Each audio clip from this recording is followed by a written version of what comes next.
Call to order, 7:01. Matt, would you like to lead us in the flag salute, please?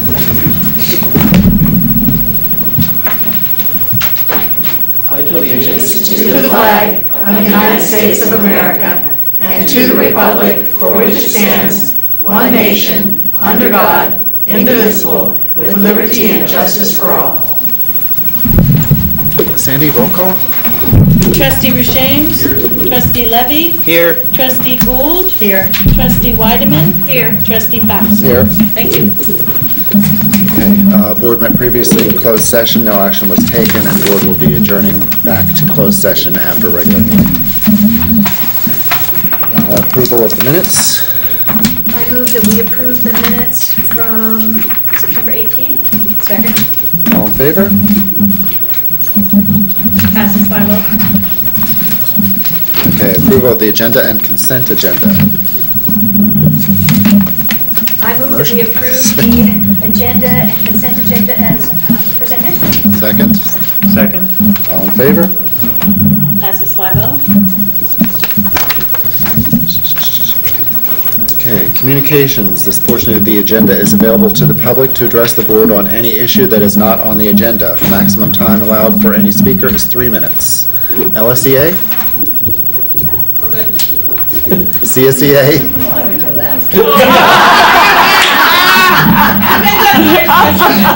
Debbie's good.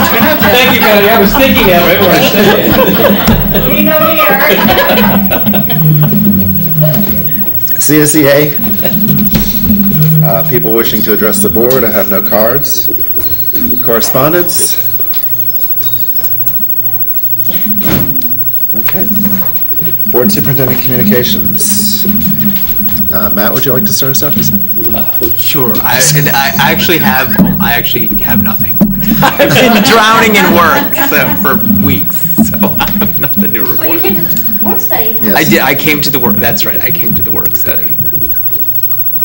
I'm back looking here at all the different, okay, there's the last board meeting. Oh, it looks like there was something, I don't think I have anything on my calendar. No, I did a work study and a site council meeting. That's about it. It's been a slow 3 weeks. Joan? I was at that same work study. Eric? Yeah, me too, but I also... Here it comes. I went to the emergency planning meeting at the San Mateo County office, so did Richard and Ray, a number of our principals and staff members.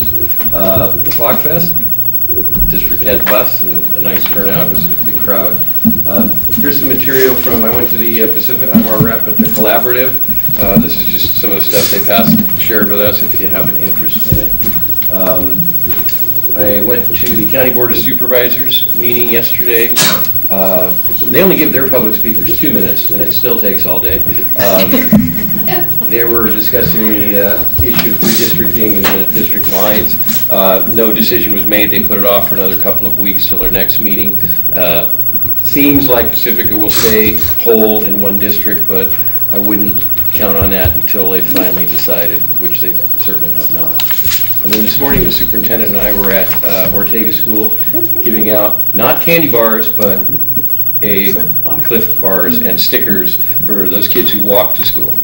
And we had to explain that walking from the parking lot was not the same as walking from home. Oh, their parking lot is uphill. It is. Yeah, you're not the first one who mentioned that. The superintendent scared a couple of kids. They were halfway across the campus. Did you walk? Did you walk? It's like, I don't know. Kid starts backing up. Did I walk? I'm not sure. What's the right answer to that question? Yeah. Okay, and since our last meeting, I also attended the emergency school conference and our work study. The other day I went up to Sunset Ridge, and Ellie was kind enough to take an hour out of her day and show me around. I got to observe the TK class for a while, and then I went and observed the math program that they've been using, kind of an interactive math program called ST Math to work with the kids. So I got to observe some of that. Then later that same day, I just happened to be stopping by and noticed the fire truck sitting over at Valamar School, so I went over and watched the firemen give a demonstration to all the little kindergartners, so that was kind of cute. And then yesterday I went to IBL for the Respect for All Assembly, along with Wendy, and that was nice. It was the sixth graders, so they were not quite as interactive as the upper grades probably are, but Little shy still. yes, but it was good. And that was it for me. Okay, and so yesterday, yesterday was Blue Shirt Day? Was it yesterday? Monday. I can't even remember what day it is. Okay, so Monday was Blue Shirt Day, which is really all around how to be a good citizen. That's why having the assemblies over at IBL is such a great, timely event. And it's really about bullying and how we need to not do that and how we need to be respectful of each other. And a lot of the schools did a lot of different things, and we'll talk about, and Tom will be talking about the displays, and so you'll see one of the things that one of the schools did, but great activities throughout. The state and the federal government have been somewhat busy over this last month with the federal government shutdown, and therefore the question always becomes, how does that impact us? Fortunately, they had already passed their budget, so therefore we know that the budgetary aspect is there. It's just when the payments will come might be affected. So we will be monitoring that. And I don't know if Josie wants to add anything else to that. Yeah, the only federal programs that could affect us, and it's nothing in the short term, it would be long term, is the child nutrition, which is our food service program, because they reimburse us for meals for the free and reduced program. And then right now there's no impact currently to the special ed IDEA programs. There's no current short term impact. So we'll keep watching. The other thing that the governor did sign AB 484, which is to not have the STAR test this year. There will only be science for the specified grades and Kappa for our special education students. But the rest of the students will be taking one of the smarter balanced assessments, either in English language arts or mathematics. The state will determine and assign either school districts or grade levels, or I'm not sure how they're going to do that, but they will inform us later. So we're really excited because we have said all along, and thank you to the board in your direction, let's focus on the Common Core because the other standards are no longer in place. So we have really embraced trying to move the teaching practices, etc., to the Common Core, and so this will be another step in the right direction. The last thing I'd like to say is there was an exciting thing that happened up at Sunset Ridge yesterday. I think that there was one of our teachers who's in the room right now. And no, Debbie Little. And I'm not sure what the title was. Do you remember, Sandy, what she's going to be? Very few in the San Mateo County, I guess, or Bay Area? She's one of 16. In the Bay Area? In the Bay Area. She is you explain it, Debbie. I didn't know See, anything you're about it good. till yesterday, so I'll do my best. It's the I should have brought that 49ers, with me. Wells Fargo Bank, and a company called Symetra, if I got that right, put together something called Heroes in the Classroom. Heroes So in the a former Classroom. parent nominated me. I didn't know anything about it. And I guess Ellie got a phone call 3 or 4 weeks ago, and so they knew, I didn't know. And so they came out yesterday and had the kids in an assembly, and I had the shock of my life. It was wonderful. Congratulations.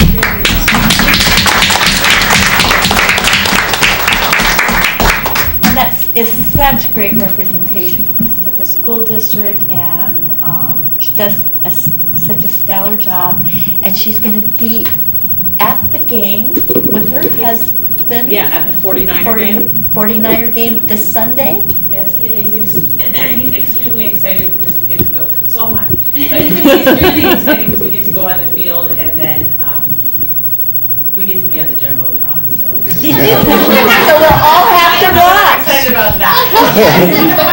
They're basically going to introduce Debbie to 70,000 people. And And whoever say, watching this And the is Debbie TV. Little, and she won. Yeah.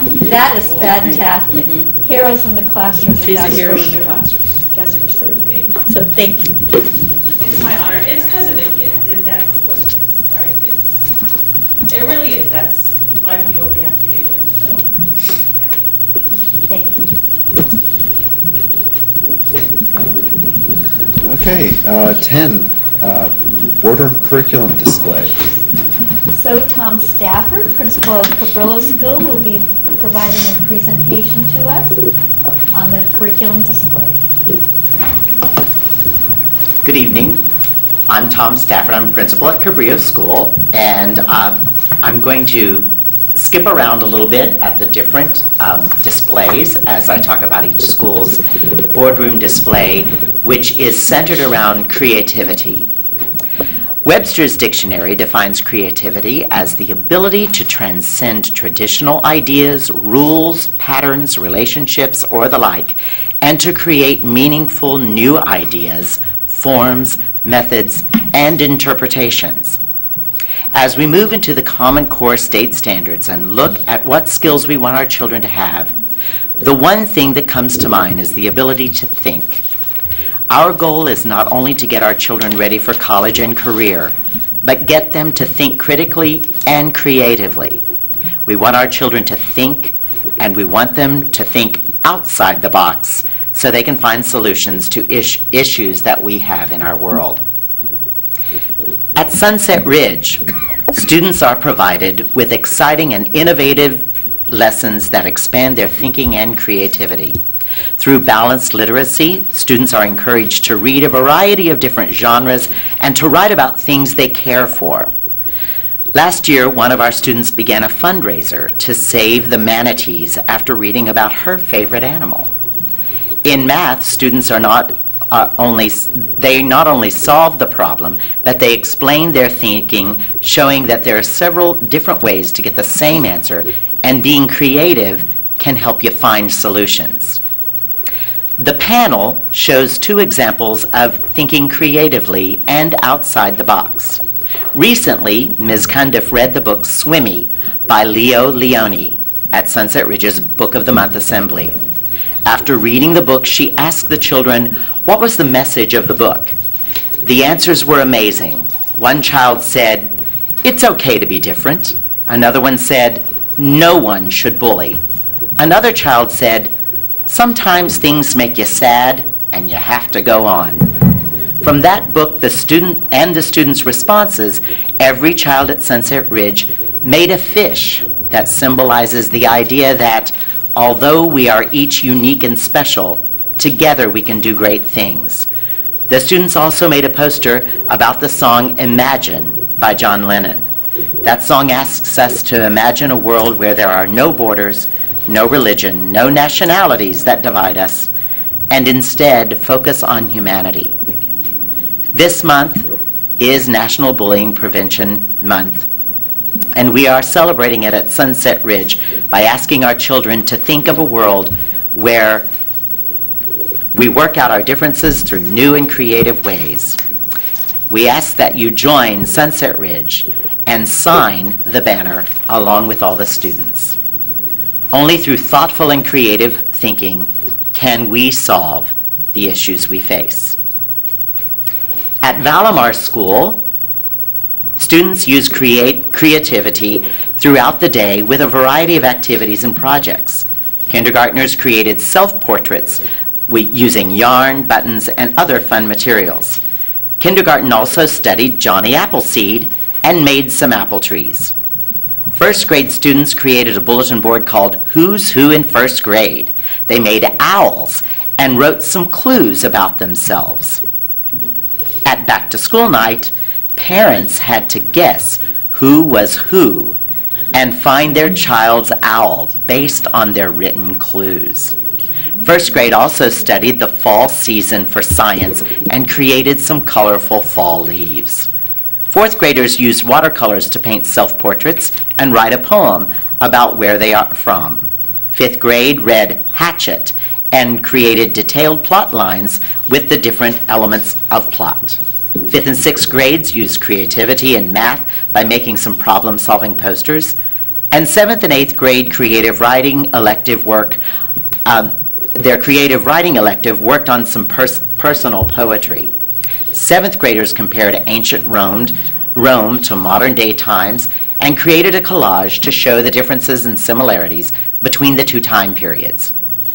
Eighth grade students got creative with their math vocabulary flow chart posters and with determining distance from home to school.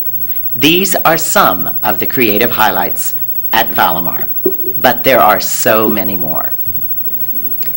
At Cabrillo School has always prided itself in being a creative arts-centered school, so creativity abounds throughout our day. Most of our lessons are combined with some element of artistic creativity. Our boardroom display is representative of several areas where we encourage and are constantly surprised at the ways in which the students find solutions to make the world a better place. In science, for instance, we challenge students to discover how things are made.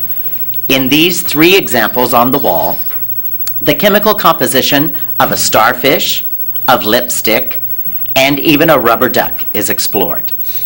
Through creative research and an inquisitive spirit, students understand more about the world in which they live.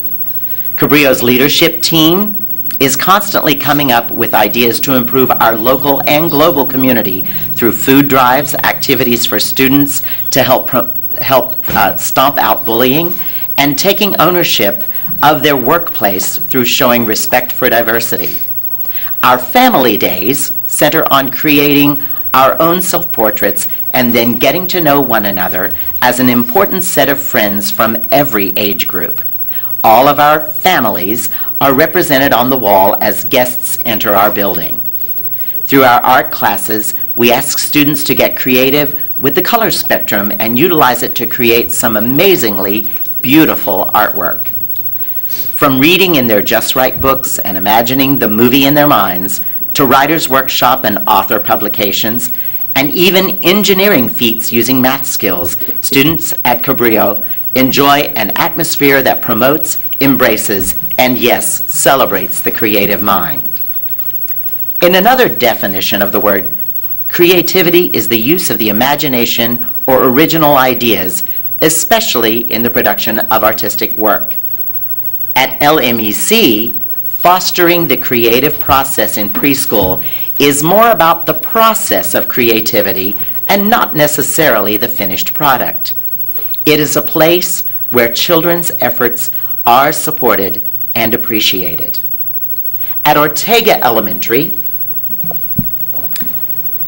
Ortega did a multidiscipline unit about self. The idea was to give students a chance to get to know themselves and one another. The kids were given many opportunities to see themselves in positive ways and to break away from self-deprecating talk.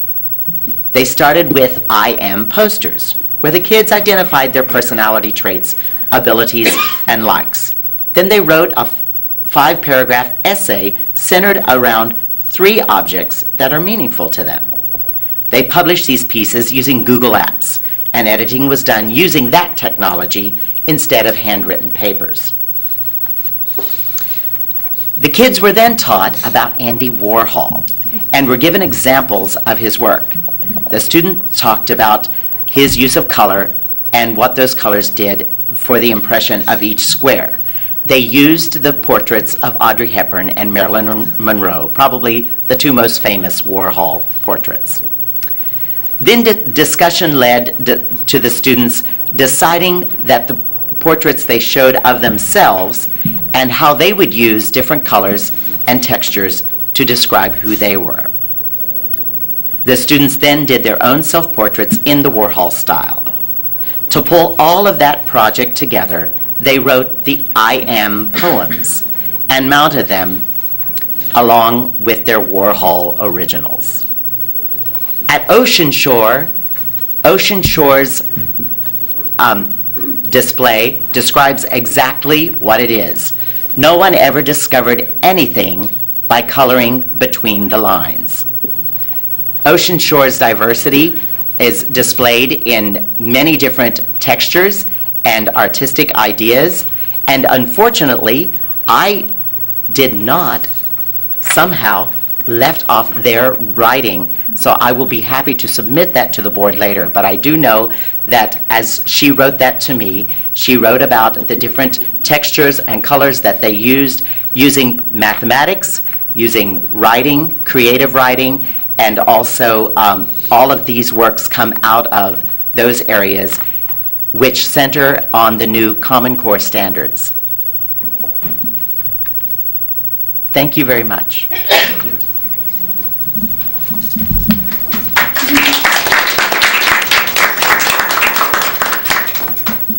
Okay, item, I just really, Tom, wait. Yes.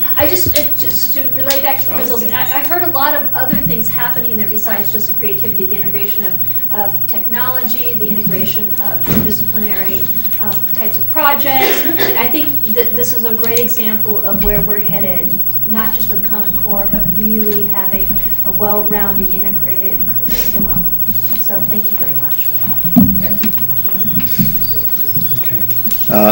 item 11A is a public hearing scheduled for 7:35, so we'll skip over that for now. Go on to 11B, companion plans update. Hi. I am really excited to bring this plan to the board. First, I'd like to start by thanking the committee, everyone who's worked so hard on this for a number of years. And tonight here we have three members of the committee, Principal Donald West from IBL, Catherine Mahala, who's one of our humanities coaches, and Judy Sullivan, who is our first grade teacher from Sunset Ridge. And so they will be able to answer questions, perhaps if there's something that stumps me, or they can chime in if there's anything you feel like you would like to add. So first I'd like to say that this committee has been meeting regularly. They began their work in the 11-12 school year, working on the ELD master plan, and then continued through the 12-13 school year and the beginning of this school year in writing the ELD curriculum plan. Through that time, the committee looked at the profile of the English learners in our district. Right now, the English learners make up about 9.7% of our population. They represent 24 different languages, but primarily Spanish and Tagalog are the two languages that most of our families, our English learners, speak as their home language. And many of the members of the committee also attended a 3-day institute this summer around the new ELD standards. And all of that information was compiled into this plan. We reviewed the new standards, the new proficiency level descriptors, best practices that have come out of the most recent research, and we've collaborated with other teachers outside of our committee, even outside of our school district, and did all we could to learn about the shifts that are coming with English language development. Some of the shifts, well, actually I was going to go over the shifts that the new California ELD standards represent are pretty significant. First, they aren't on that document, I'm sorry, I'm just going to read them. They're in the plan. But the first is a shift from language acquisition that's perceived as linear to a non-linear, spiraling, dynamic, complex social process. So teachers in the past often thought that you learn this, then you learn that, then you learn this, and research is showing that's not the way that language is developed. Shift number 2, from language development that's focused on accuracy to one focused on collaboration, comprehension, and most importantly, communication. So it's not so much as important whether you speak correctly, but that you can get your point across and you're able to communicate your thoughts. Shift number 3, from simplified texts and activities separate from content for ELD instruction to the use of complex texts that are intellectually challenging and activities that are part of the content that students are learning. Shift number 4, from English as a set of rules to English as a meaning-making resource. Shift number 5, an expanded notion of grammar with discourse, text structure, syntax, vocabulary, all addressing meaning in context rather than in isolation. And then shift number 6, from literacy foundational skills as one size fits all to understanding the varying profiles of English learners that come into our schools. So from the time I began my teaching career 15-ish years ago till now, this is really a big difference. And for those of us who have been here for a while, it's exciting to see because you're like, aha, yes, this is what I've been noticing. This is what, and for someone to put it in a document and to put it into practice is really exciting. So the English language development standards are designed to work in tandem with all of the other standards, particularly the literacy standards, the ELA standards, but even with all of the other standards that are coming out. The idea is that the ELD standards and the proficiency level descriptors will allow teachers to see how to address the needs of their English learners in context. So that is just like with the Common Core standards, if we are able to implement it to the degree that it promises, I really think it could make a big difference in how we serve our English learners and the readiness that they leave us with.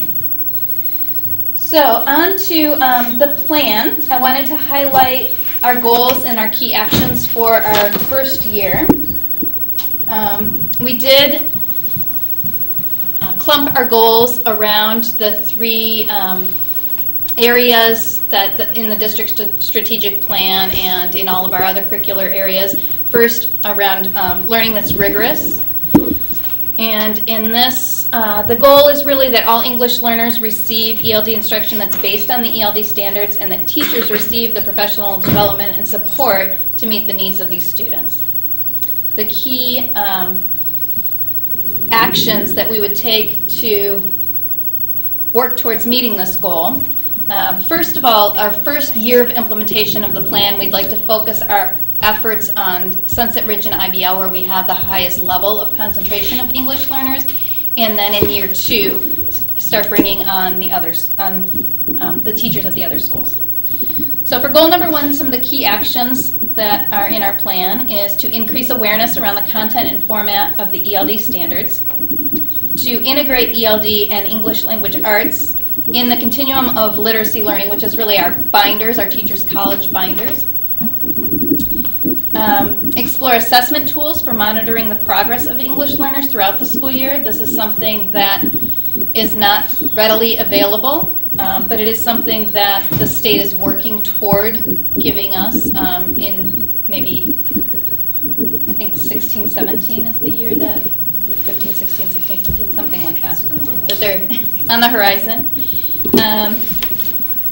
Research support materials such as Words Their Way for English learners that we can implement with our current curriculum. We'd also like to recommend that the district employ an instructional coach that can be focused on providing professional development and support for teachers as they learn the strategies for instructing English learners. We will work with Teachers College to ask them to emphasize the support for English learners during their lab visits. We'd like to ensure that teachers and administrators have an understanding of the proficiency levels and how the CELT, now that we're still using that in the meantime, how that interacts with those those proficiency levels. And plan professional development to support all teachers with learning ELD standards and strategies for scaffolding instruction. So making sure that all teachers realize that they have a role in the English language development, not just the language arts teacher or not just the teacher that's tasked with ELD, but that it happens across the curriculum, across the day. So this all begins to get us on our way to reaching the goal of providing an integrated ELD program that weaves language objectives for English learners throughout the day and across the curriculum. Our second goal is around learning that's differentiated. So goal number 2 is to implement differentiated teaching and learning to meet the needs of those students classified as newcomers or as long-term English learners. And we defined newcomers as students entering grades 2 or above who've been in the U.S. for 12 months or less. And long-term English learners are students who have been schooled in the United States for 6 or more years but have not met the redesignation criteria. So for those goals, the key actions are to implement the use of Imagine Learning for newcomers. This is a program that they use in Jefferson Elementary School District to provide some of their language development instruction for their newcomers, and that's how we found out about the program.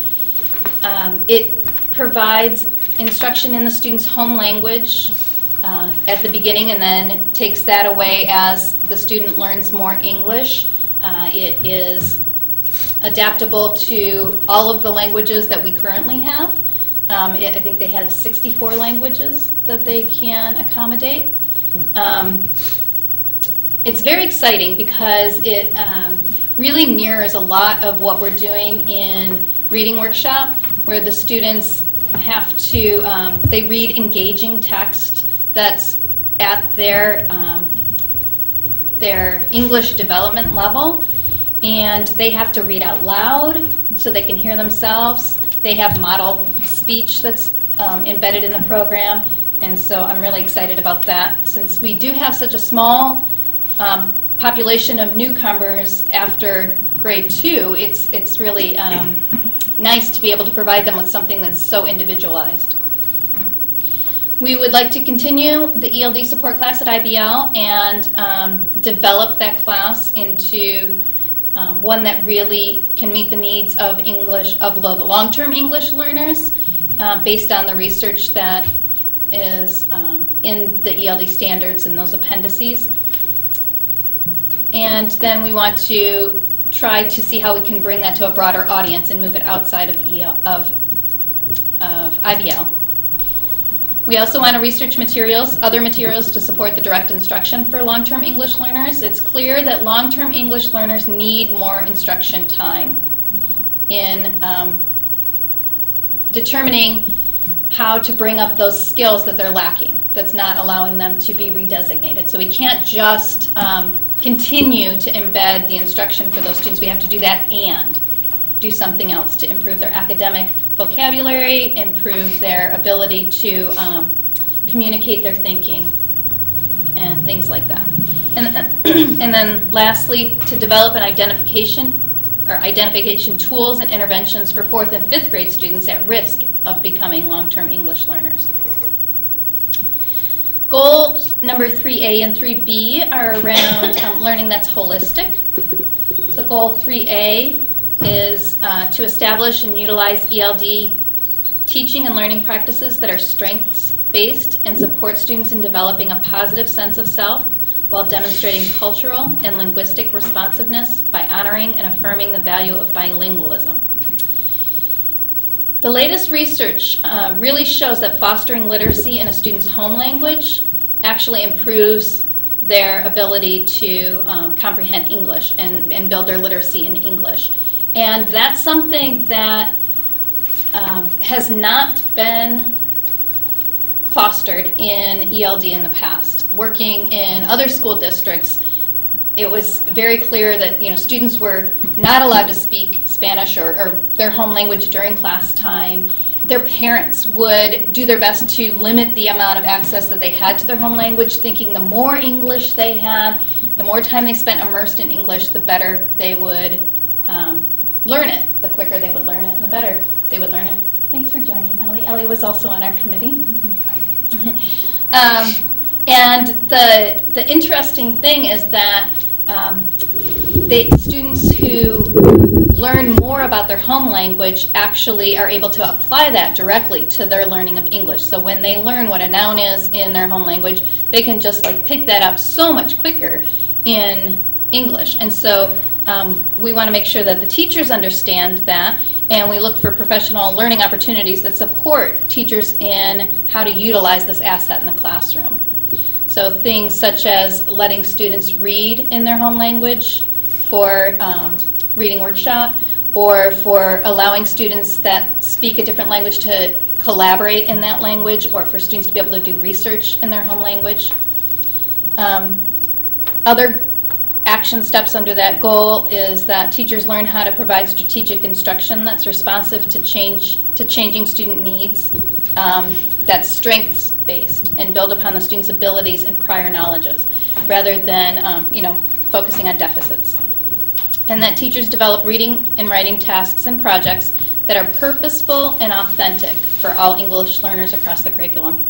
And for all students, that's the bonus, is that some of this stuff, if you do it well for English learners, it's going to benefit all students. But so many times in the past, the tasks for English learners have been simplified so much that they don't get anything out of it.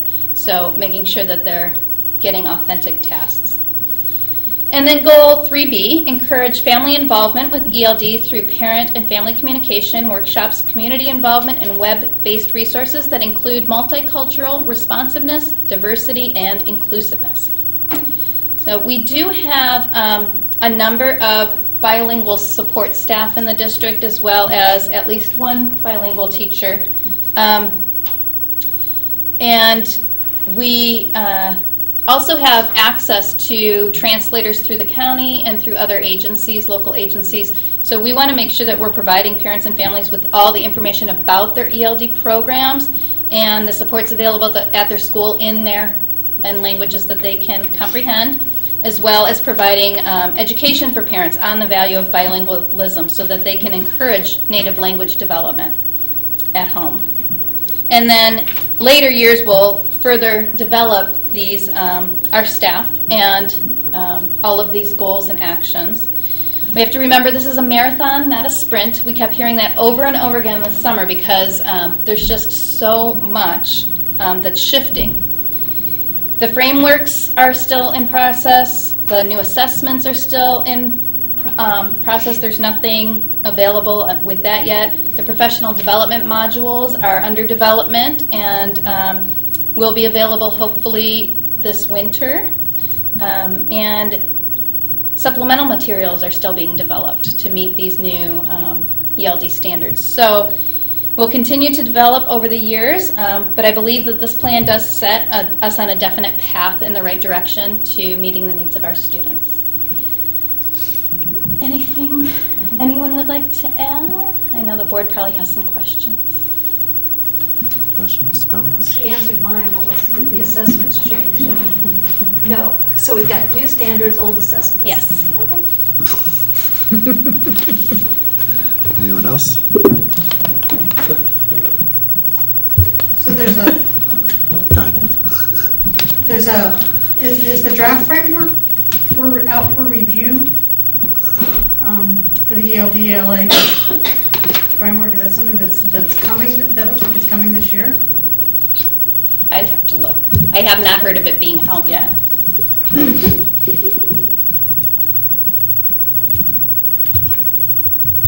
Anyone else?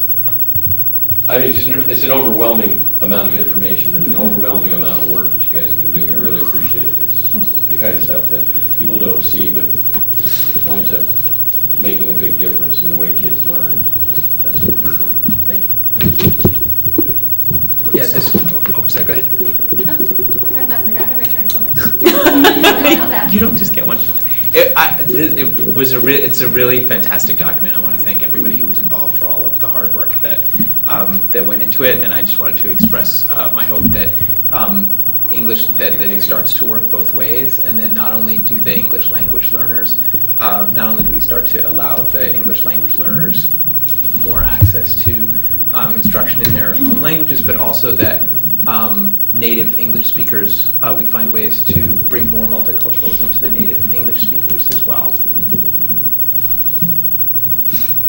It sounds like this is going to be less of a pull-out type program too, correct? Correct. So for the newcomers, then they get on the computer stuff, that will be sort of, That'll be pull out. that'll be pull-out? Or, I mean, it could Or happen. integrated into some sort of small group activities into the classroom, depending on the needs of the student, okay? Yeah, and it won't be all day, you know. Yeah, no, I Right. know, but I think that one of the things that I've seen over the years, both as a parent and now as a teacher, those pullouts are terrible. Mhm. Because, okay, so you take them out of the environment to get them up to speed, whatever that is, either through special ed or through English language, and then they've missed a chunk of curriculum. Right. So it's like you make them farther and farther behind in the classroom to help them, and that's not very helpful.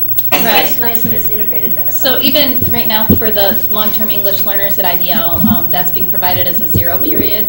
And then we'd also want to look at perhaps making it part of the elective wheel, you know, where they might do it for part of the school year, but it wouldn't be something that would take them out of any core classes. That's right. Thank you.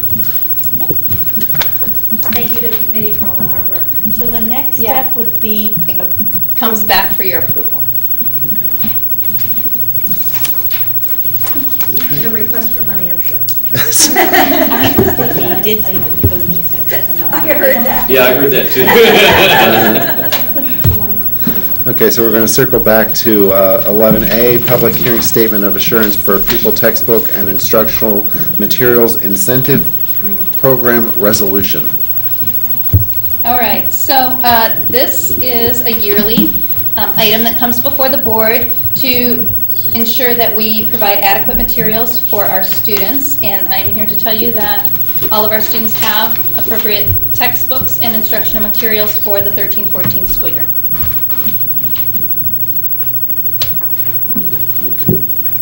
Do I need to read the resolution? Should I? No, I don't think so. Okay. Open for public comment. I have no cards, so close public comment. Questions, comments from the board? Do you need a motion to approve the resolution? Yes, if we have no questions or comments, then yes, we need a motion. So moved. A second? Second. All in favor? You've been learning, huh? I take my lessons from the master. Well, he's the one. Okay, 11C, Constitution Day. So Constitution Day is an American federal observance that recognizes the ratification of the United States Constitution and those who have become U.S. citizens. It is observed on September 17th, and therefore, one of the things that we do is we provide you with some of the activities that our schools have celebrated this day, and so you will see that there are a multitude ways they do that through various activities, writing projects, song, using the visual performing arts as an opportunity to, again, embrace our citizenship and this day.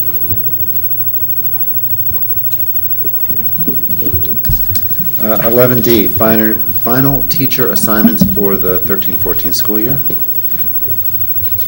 Okay, so you have received the final teacher assignments. This list provides the names of all the teachers and, correction there, grade levels and full-time enrollment FTE for the 2013-14 school year.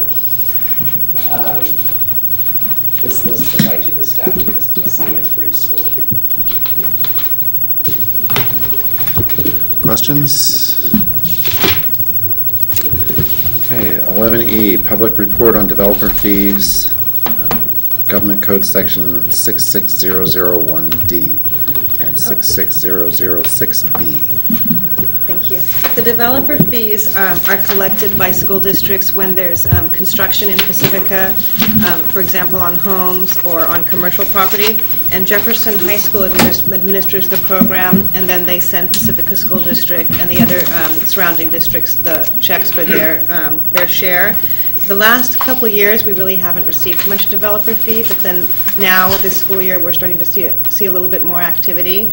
This report is for last school year, for 2012-2013, and it's basically a summary of what the beginning balance was. It's called the Capital Facilities Fund. There was $32,000 in the beginning of the year, and we only collected $7,700 last year, and then the ending balance was almost $38,000. So what we could do in planning, when we work on planning, is these funds can be used in areas where there's growth, to build portables, fix some of the parking lots and things like that. So hopefully we'll start to see some more activity, and the fund balance will grow. Right now, this is just an annual report for your information, and we did comply with all the public postings. We sent it to the libraries and posted it at the district office. So at this time, it's just for information for your review. Questions? Okay, next item is an action item. We have resolution number 2013-10-9-B, authorization to revise the observed date of Lincoln Day. So with this resolution, first it's showing that we'd like to close the observance of Lincoln Day on either the Monday or Friday of the week, which occurs around February 12th, and then observe Lincoln Day during the week of February 17th through the 21st for 2014. This is otherwise known as President's Week for Pacifica School District. And so this resolution asks the board to acknowledge that. Okay. Questions or comments? Do we have a motion? Move approval. Second. All in favor? Passes 5-0. Congress can do that. I was going to ask whether or not we would have this if the government was still closed. Right. Okay, on to the board bylaws. Oh, I'm sorry. Did I say that out loud? Yes, you did. Okay, 12-1, BP 0420, school plan site councils. Questions, changes? None? Okay. Number 2, AR 0420, school plans and site councils. Comments? Number 3, AR 0520.2, Title I Program Improvement Schools. No, you first. Since API is frozen for this year, is AYP frozen also, Wendy? Will we stay in the same year of program improvement? Yes, so that's probably the recommendation.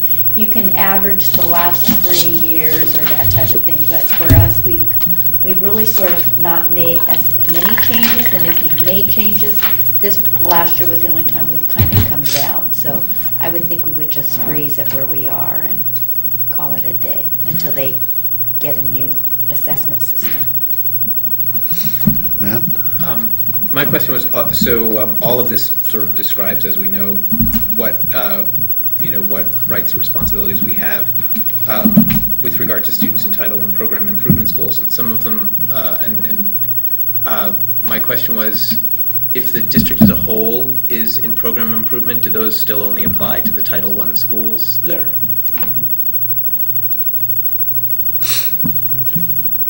But we have obligations, just to clarify, as a district, we have obligations to do certain things, and so we will be sharing that information as a district with you at one of the work studies.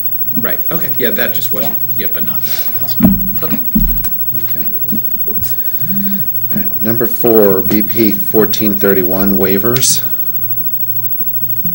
Matt? What can we wait? I like, just out of total curiosity, this policy was so opaque. It's like, you can apply for an exemption to federal law. I was like, really? What can we get exempted from? I don't really need a detailed answer to that, but like, just maybe one example of something that, in theory, one could apply for a waiver from for a particular reason, like. There was a waiver process. It's sort of moved out of that realm, but it would be instructional materials. For example, there is a state list of curriculum that we should buy from. I see, okay. And if we wanted not to use that list, then we would apply for a waiver. But because we've not been receiving money and and not It's adopting new temporarily curriculum, irrelevant. we haven't really had to exercise that. Gotcha. Thank you. Uh-huh. All right, number 5, BP 6117, year-round schedules. Okay. Number 6, AR 6117, year-round schedules. Moving on. Okay, number 7, BP 6144, controversial issues. I guess that wasn't very controversial. No, apparently not. Maybe number 8, controversial issues will be. AR 6144. I assume We're that- deleting it. We're so- deleting. I assume that because it was just simply a repeat of the BP. Right. Number 9, BP 6162.6, use of copyrighted materials. I did have one quick question. Our original BP had guidelines for what constitutes fair use, and the new policy does not. So I was just kind of curious what kind of guidance we might give to teachers in terms of whether something was fair use. The new policy seemed to be sort of much more hard line about, well, you should just get permission from the copyright author, and I thought, well, if they wanted to show a movie in class, like, that would just not be possible. So I was kind of curious if we had any thoughts about that. Yeah, they can't show a movie in class if they don't have approval. I mean, it depends upon the item because there are copyright issues. So what we have done from an educational perspective, in all likelihood, you might show an excerpt of the movie, and you could do that, but you cannot show it in its entirety. And especially you can't, where I think schools run into problems is if they try to use it as a fundraiser, and so therefore there are processes and ways in which to get approval to do that. So, yeah, it's pretty strict.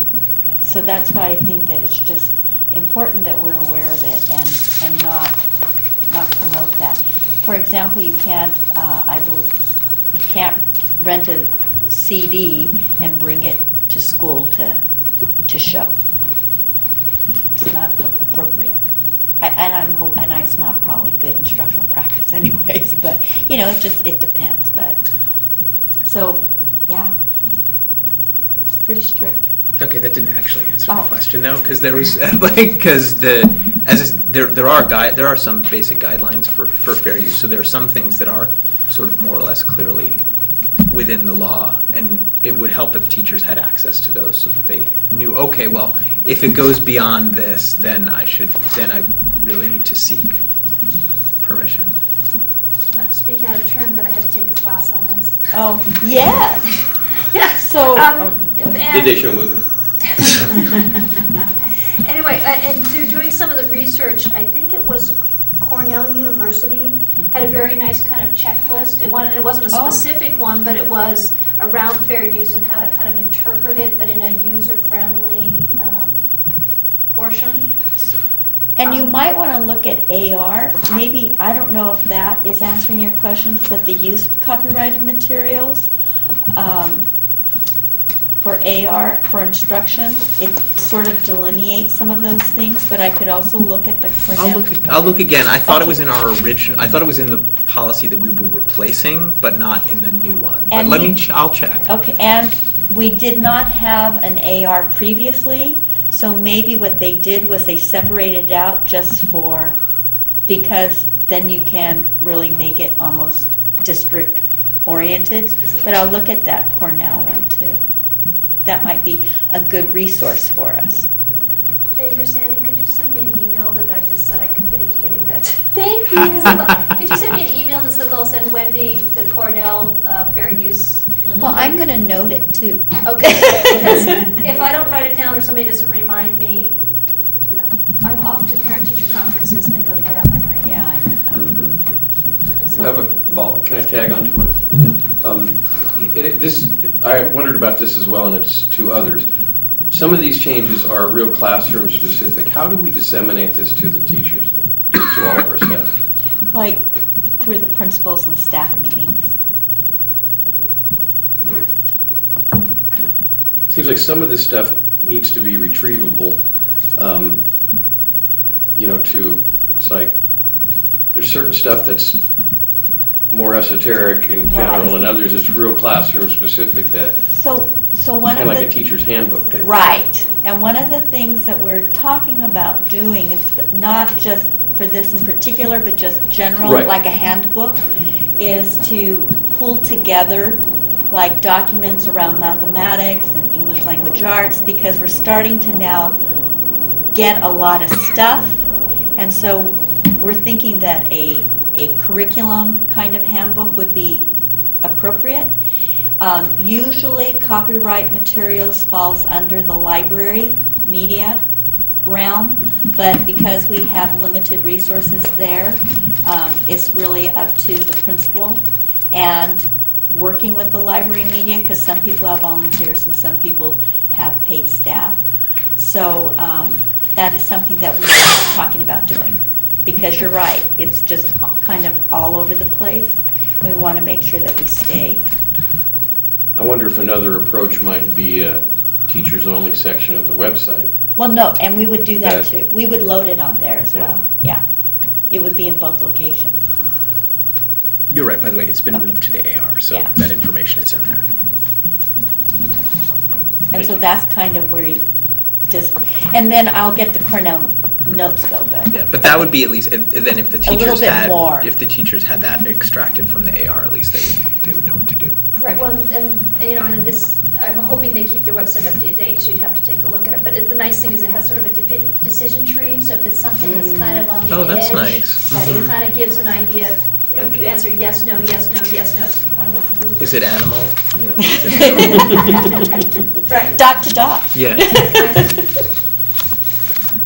Okay, so moving on to number 10, AR 6162.6, use of copyrighted materials. So and this has the answers that you were. Okay, anyone else? Okay, number 11, Board Bylaws 9010, public statements. John? The only comment I have is that once it's approved, if that could be included in the, what every board member should know binder. Because it's one of the policies that wasn't originally in their bylaws and then. I think it's a really key piece of information, especially for new folks. Okay, number 12, Board Bylaws 9250, remuneration, reimbursement, and other benefits. So on this one, on option 2, which we do provide a monthly compensation, in there is $150, and it should be $160. Ooh. And I just want to convey or say that if you look at Education Code 35120, it does stipulate what the compensation could be, and currently for a district of our size, it does state it could go up to $240. I know that, or I think that for many, many years, you've kept it at a certain rate, and I know it's a difficult conversation to have because you somewhat approve these board policies too, but there is Ed Code that kind of stipulates what board members can receive, so I just wanted to put that out there. I raised the issue, because since I've been on the board, it's been the same amount, and I don't know, Eric, has it changed in your lifetime? Well, I want to narrow that down. In That's the 19 last time. It's this, we've been 160 since 1990 that I can speak to. 1990. My lifetime is longer, so I can't. So I think something that struck me you know, that a comment that was made about being able to pay for childcare, you know, being able to attend meetings and pay for childcare. Could I just, Yeah. okay, so can we bring this back for further discussion on the dollar amount? That's what I Okay. could suggest. We can put this as an agenda item for a future. Because I think it should be a public discussion. Yes. Not just a simple board, you know, after everybody's gone to bed Right. discussion. But yeah, if we can bring that back as an agenda item, that'd yes. be great. Okay, thank you. Yes, that was all I was going to suggest. I know, and thank you. Okay, number 13, E9250, same thing, remuneration, reimbursement, other benefits. I just wanted to point out that the current exhibit, Pacifica School District exhibit on this, is very different from the CSBA sample. And so there is a process we should go through when a board member is absent, just so that we ensure that we agendize it and we go through that resolution of missed meetings. So I just wanted to call that out, because for some reason we were using a different exhibit. So, okay.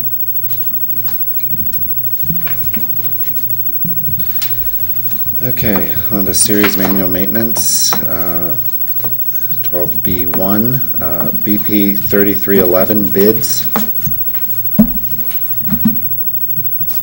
AR 3311 bids. Okay, BP 3350 travel expenses. AR 3514 environmental safety.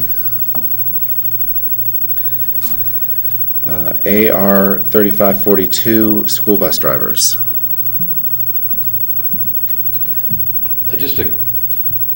We do have a policy on the bus driver, we did a policy on the phones and the bus drivers. Mhm. Should that be cross-referenced in here?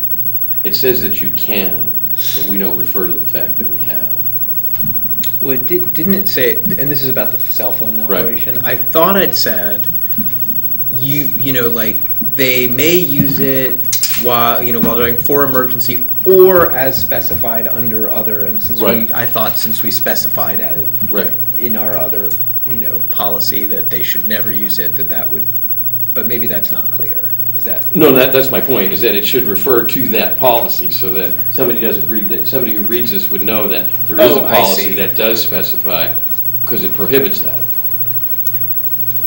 So just to clarify, and that's Josie, so to clarify, are you saying, Matt, that you read in that policy that it did that, or are you suggesting that?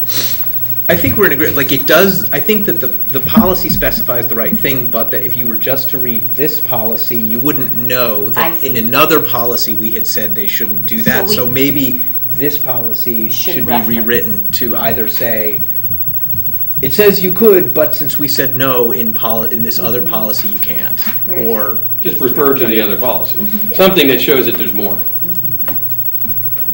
So that somebody just doesn't read this and think it's okay, and we have an incident, and they say, well, I got checked off on this, and it doesn't say that. Mhm. And miss the fact that we do have a separate policy that does prohibit it. John? And that's, is that, I can check it, but it says, and AR 3543, it references that other Right. policy. On page 5. Right. The second paragraph. Is that the right? I'll double check. Okay. So we'll make that modification for the second read, for the, Well, I think if this is correct, there would be no modification. Okay. Correct. If this is the policy it's referring to, then there would be no modification. Oh, okay. Because we had discussed that policy previously. I just need to make sure that is the policy. Okay. Yeah, it was sort of my understanding when I first came on the board, because I had to understand the difference between a BP and an AR. The BP is the overarching big ideas, and the AR is the details. So Mhm. I'm assuming that we have a BP 3542. And that's where this would reside. We would have to check that because Yeah. it didn't come up on the policy maintenance, so Okay. we'll check Yeah, that. I mean, Because there's not always. is I've there not noticed. always? And sometimes it's just ARs? Okay, well then that's something different than I understood. Okay. Okay. 12C1, BP 4112.42, 4212.42, 4312.42, drug and alcohol testing of bus drivers. So, I had one question about on page, I guess it's 4, but it doesn't, oh yeah, it's 4. There's this idea of the voluntary self-identification program where the driver can admit to drug or alcohol misuse, and then we can't take adverse action against them.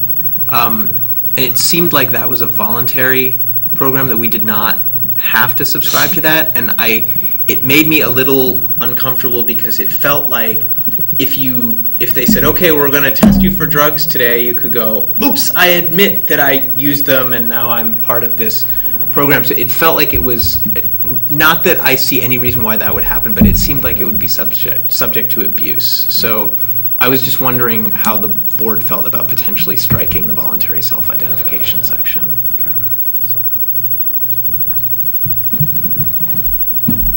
Okay, let's And just to note to the board that it's not currently in current board policy, Pacifica board policy, So the it can- voluntary self-identification. So it can be struck. It can be struck, and it is optional.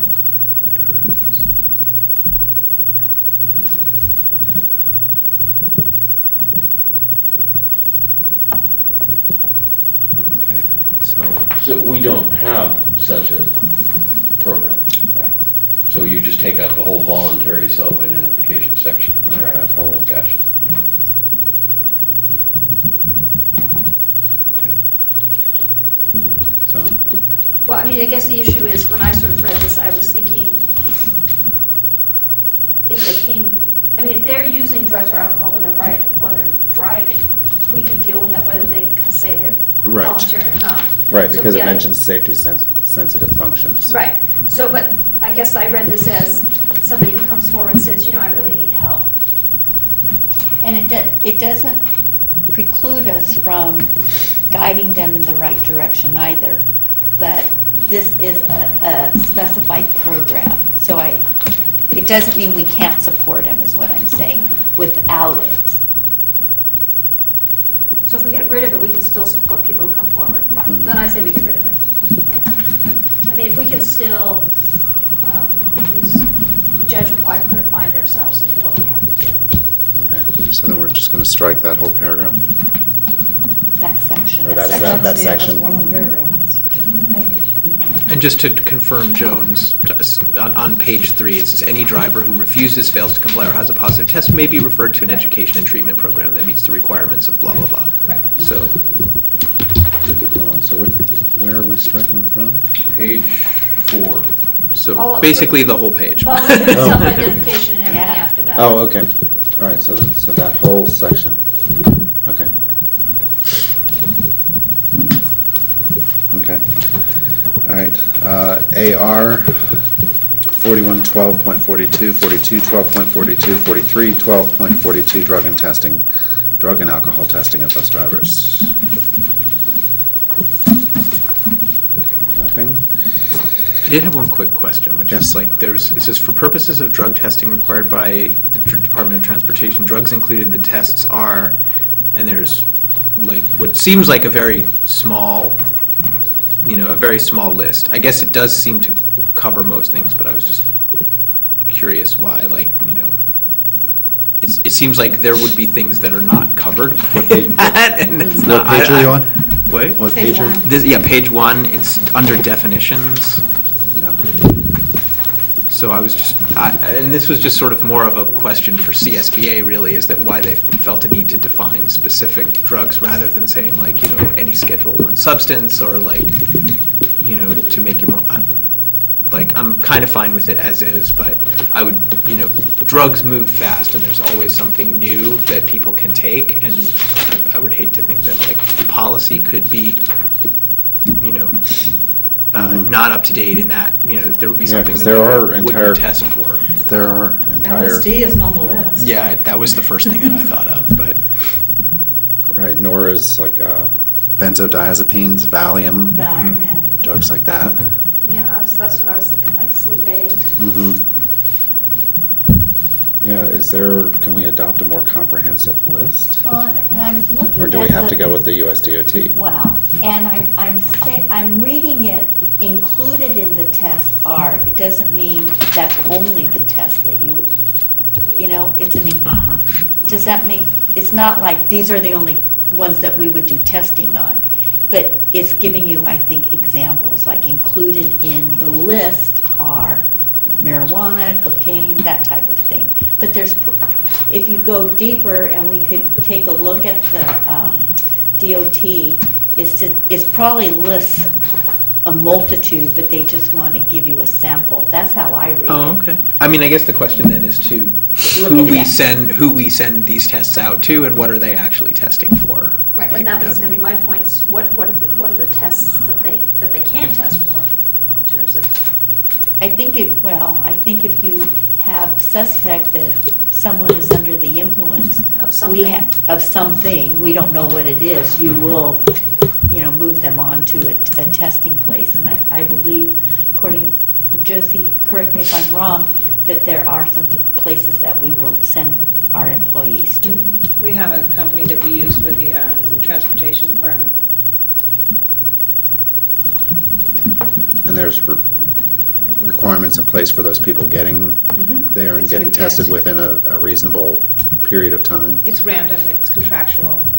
It's part of the CHP requirements for driving a bus. Mhm. But All right, if we have suspicion, we could take them, like they don't go anywhere else but to there.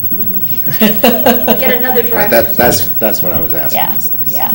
And that's on page 4, talking about reasonable suspicion. Okay. Thank you.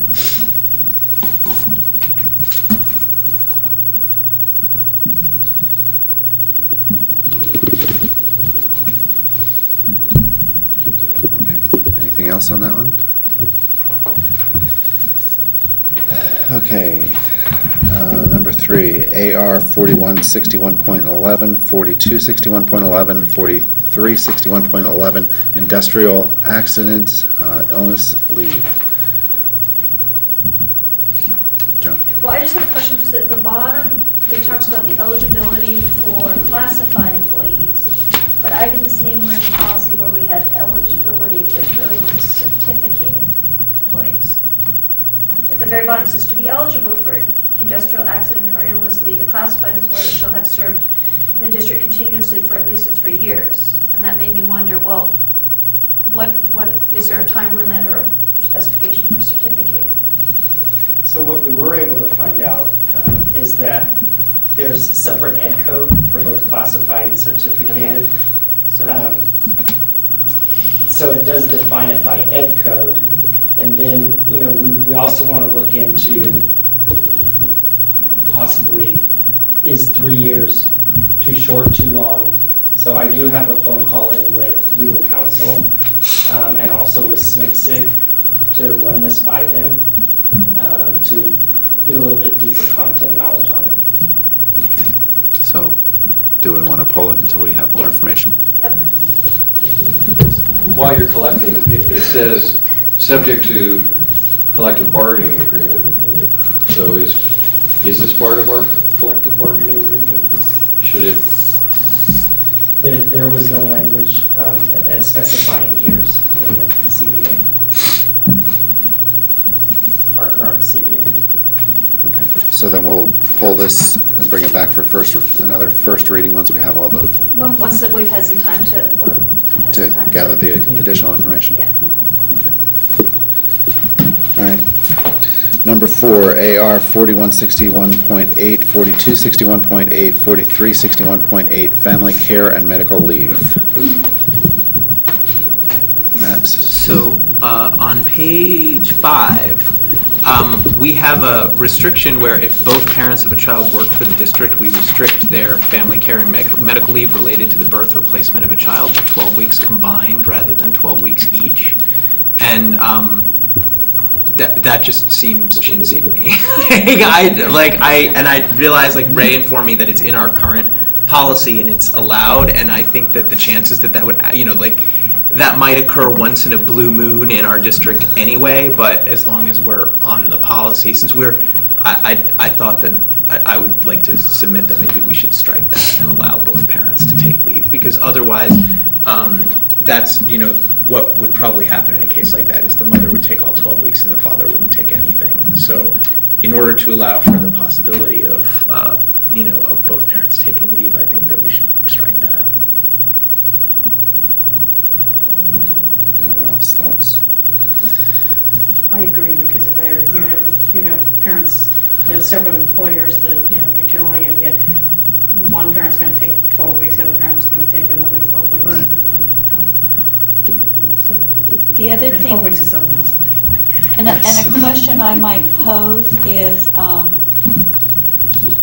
do you care if it's concurrently, or does it specify that they would take it, in one after the other?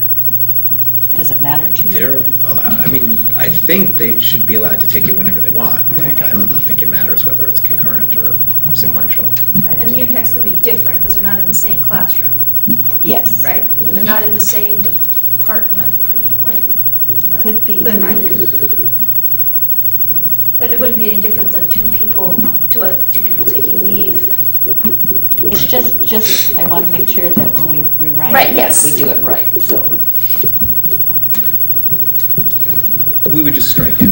It says the following optional paragraph is for use by, so I think we could just strike that, and then they would both have whatever legal rights they have. Right.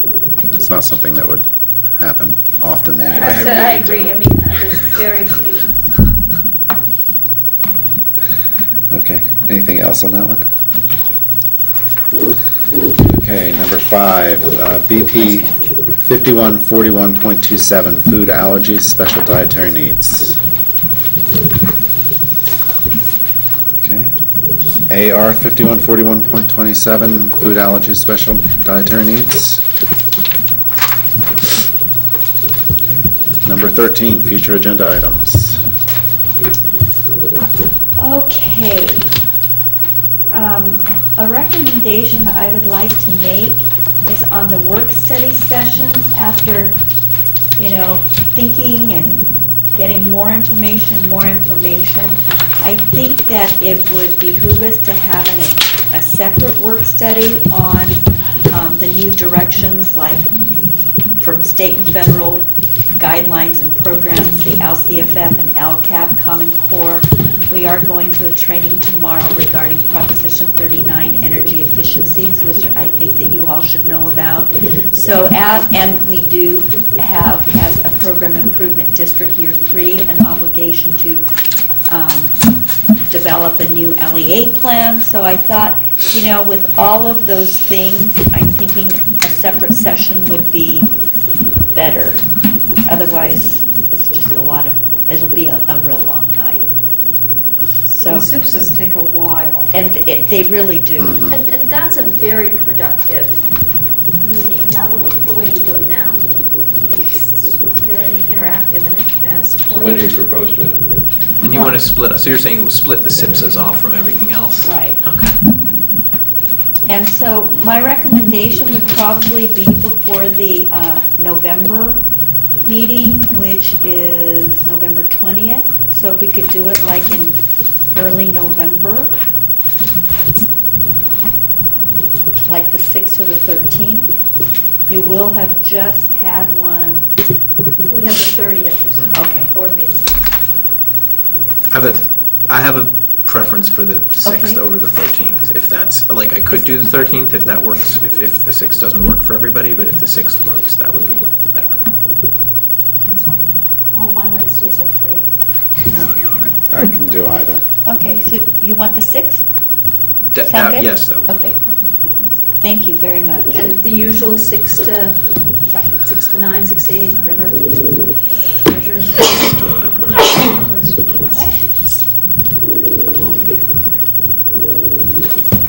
It's the day after election day. Are you sure you want to? Will you be standing? Yeah. No, doesn't matter. The 13th will be worse. Okay. I'm sorry, so we said 6 o'clock? Yes. 6 o'clock.